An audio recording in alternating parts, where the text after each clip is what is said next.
Well, my son got it running, and it is 66 degrees in San Francisco. Where am I thinking? 66 degrees right now, 55% humidity, 15-mile-per-hour wind, which I can vouch for.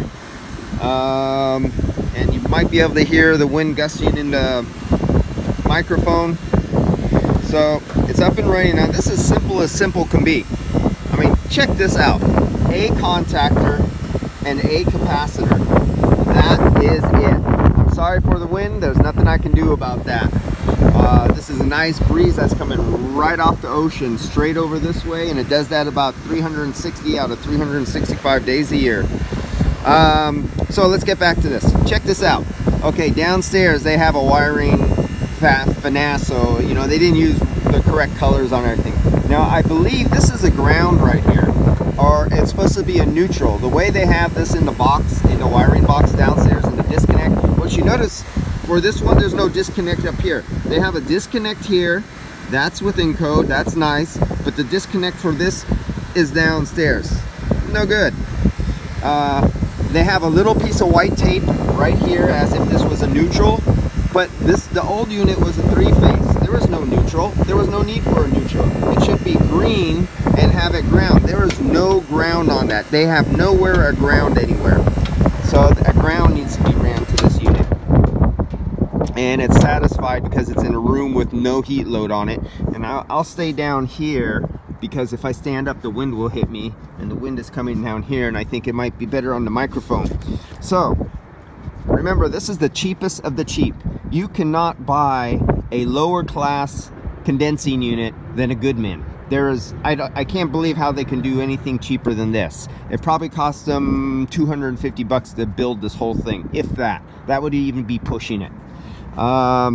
So we're in San Francisco and they sell these things, right? Well, what is the average temperature of San Francisco in this Bay Area around here? 50-some degrees, 60-some degrees. You're in a commercial. This is for commercial. It's 3-phase, right? So you operate at nighttime when it's 40-some degrees, but you don't have a head pressure control. And when I ask them about a head pressure control, they laugh. They go, it's a GoodMan. The GoodMan guy who sells the GoodMans from the GoodMan distributor laughed. Now, what else don't they have? I don't know if I said this in another video yet, but I'm making it on this video again. So, maybe I did. I feel like I'm having a deja vu. Crankcase heater.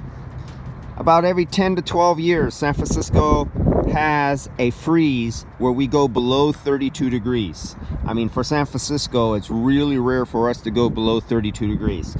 We've hit like 27 degrees or so.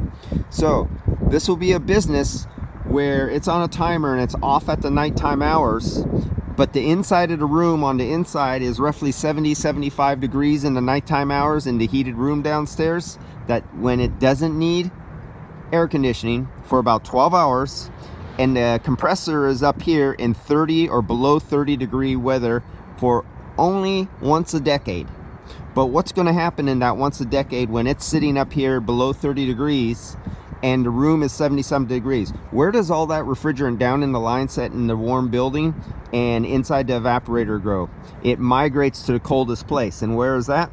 The compressor. And when the next morning comes on and their load comes on in the building to turn on the AC, what tries to spin with a solid lug of liquid inside of it? A compressor. So there's no heat. Now I just lost a word for it. Heating. Crankcase heater on the compressor. So we're going to be installing a crankcase heater. We are going to be installing a head pressure control on this, and I'm going to put a 3-phase monitor, low voltage cutout, phase loss leg of phase cutout on this, because they've blown since 2012 they've blown 3 transformers on this block, and it's actually, you can see the top of the high voltage electrical right there. 3 transformers in 12 years that took this building down. Each time they lost a whole leg, and the compressor was just humming and running and overheating. What else did they have happen on this? Oh, they've lost legs where they burnt the leg coming into a building. They lost a leg on the panel burning out. They lost a leg on a circuit breaker that lost the leg on. Out of the 3 circuit breakers, only 2 went off, or 1 went off, 2 stayed on. I don't know how this old ICP stayed without burning up years ago. It happened many times. These things were abused and abused. They're up here, they get the salt air, they don't rot away. This GoodMan's not going to live like that. So I'm going to put all the protection in the world on it. Low voltage cutout, high voltage, lay gloss, and do everything in my power, because the industry and the money lost for every day that this AC that is down exceeds the value of this AC. For this unit, they lose more money on this whole unit per day that it is down than if it's up. So it can no longer afford to be down. These, I did not install them, I did not sell them. That's not my fault. I did put head pressure control in them later on. These kept leaking and they lose charge, and I changed it over to electronic one, and I'll be doing the same thing on this. I'll have electronic head pressure control, and I even thought of they don't have a they were talking about having a 3-phase sure switch, so I'd have a electronic capacitor, contactor, because I don't like mechanical contactors, and anything GoodMan chooses is like the lowest quality contactor you could get on the face of the planet. So I was actually thinking of upgrading their contactor to one that won't fail, and upgrading their capacitor to you-know-who, American made, the best one around, that has all the little terminals on it and is made out of thin metal film instead of electrolyte. So yeah, I never want to see this unit break down again on my watch, because I installed it. And these will be coming out in 40 hours of runtime, since this had a burnout on it. These will get removed. This will get straight piped. This will get straight piped. And the receiver dryer will go down where it belongs by the expansion valve. This was just temporary for now. I had my son do it because I didn't want to go up and down and braze twice. I just wanted to do it today, get all the work done up here today, and get this in and out as fast as possible. I installed a sight glass up here for educational purposes only. There's another one down by the expansion valve below the receiver dryer after, and I wanted to see that it was or was not a Lickum.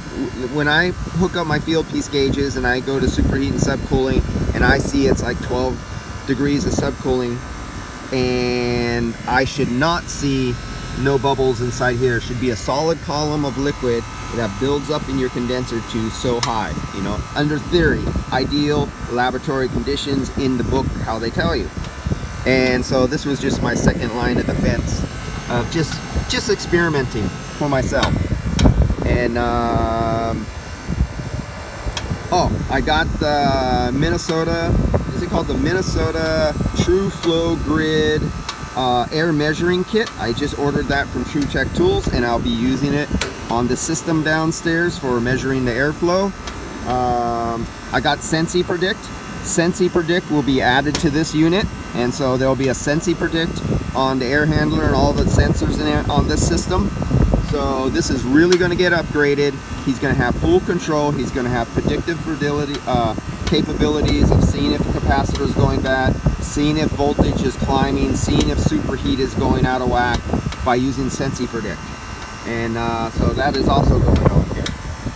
All right, guys, there's going to be a lot more video about this simple little cheapest of the cheap, lowest of the low, rotting away aluminum coil that can't take salt water. And we'll see what the future stands up for this unit, because this gets used every day, 12 hours a day. It's on a timer, and when it goes on, it never shuts off, and it goes year round.